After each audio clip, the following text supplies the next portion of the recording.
What's going on, everybody? How's it going? This is Waj. Hope you guys are all doing well, and this is going to be our final video in the new series that we have in comparing the new 300 series of AMD graphics card compared to what NVIDIA has to offer. And here we're taking a look at the more budget-oriented graphics card, specifically the R7 370 versus the GTX 960 from Gigabyte. So if you're interested in seeing which graphics card has the most to offer in terms of value and performance, we're going to be taking a look at the overall power efficiency, the TDP, and of course the gaming aspect of both cards. So without any further ado, let's get right into this comparison.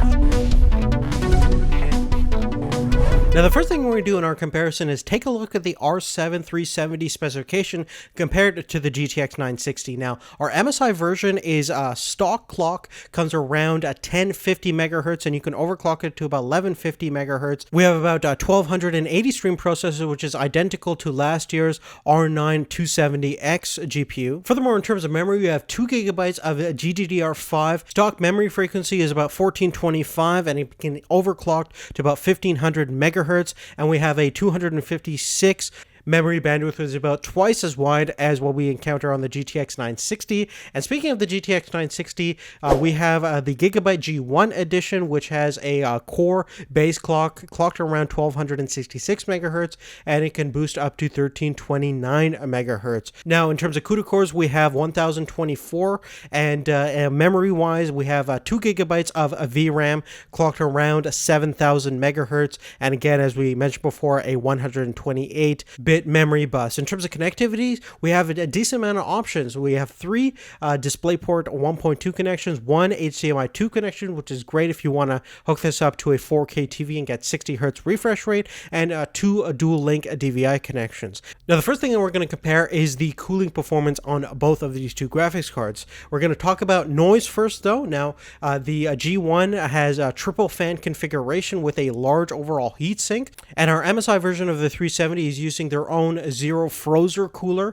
and both are pretty similar in terms of overall noise levels. They, on full maximum load, you're looking about 37 decibels on the GTX 960 and about 36 decibels on the 370. In most cases, these results are fairly negligible. The big highlight on both graphics cards is the fact that they can turn off the fans when they're not in heavy duty use. So on idle, they're both at 0 decibels. Now, in terms of thermodynamic performance, on idle, the GTX 960 is about 32 degrees C's versus about 33 degrees C's on the 370, and on load you're looking about 68 degrees C and 66 degrees C's on the 960 and 370 respectively. We have achieved these temperature ratings after using firmware for about 25 minutes. Now, moving forward, in terms of the overall power consumption of both these two graphics cards, we're basically going to measure the total power consumption of the entire system incorporated with each GPU. Now, you can see the system specs on the screen right over here, and you can also find a detailed breakdown of each of the components on our gaming rig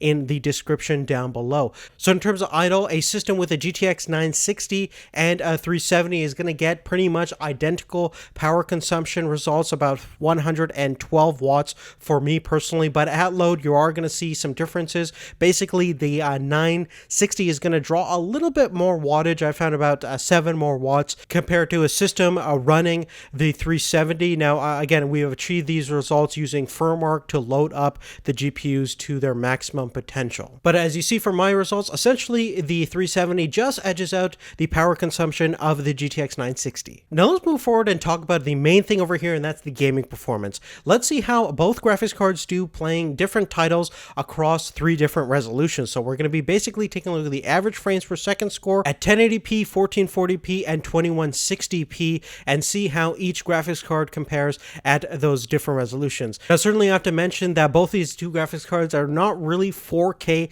gaming capable, but we're going to do it for the sake of this comparison anyways. So therefore, without any further ado, let's go ahead and take a look at all of our gaming benchmarks and really see from a real world perspective on which graphics card comes out on top.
But really, other than that, guys, that's really it. Now, make sure to leave your comments down below letting me know on which card you guys think has the most to offer. Are you interested in any of these graphics cards? Which one would you pick and why? I'd love to hear all your thoughts and opinions in the comments section down below. And definitely give me a thumbs up if you like this video. It really helps me out quite a bit. Another thing helps us out and helps make videos like this possible is through your Amazon support. So if you go through any of our Amazon links down in the description, helps us make videos like this possible. Doesn't cost you anything extra. You get awesome prices on Amazon, and we get a little bit of kickback that helps, again, us support the channel. But thank you for your continued support. Thank you for watching our video series, and definitely check out the channel for all of the different graphics card comparison and all the other tech videos that we do every now and then. But really, other than that, guys, thanks again for watching, and we'll see you later. Take care.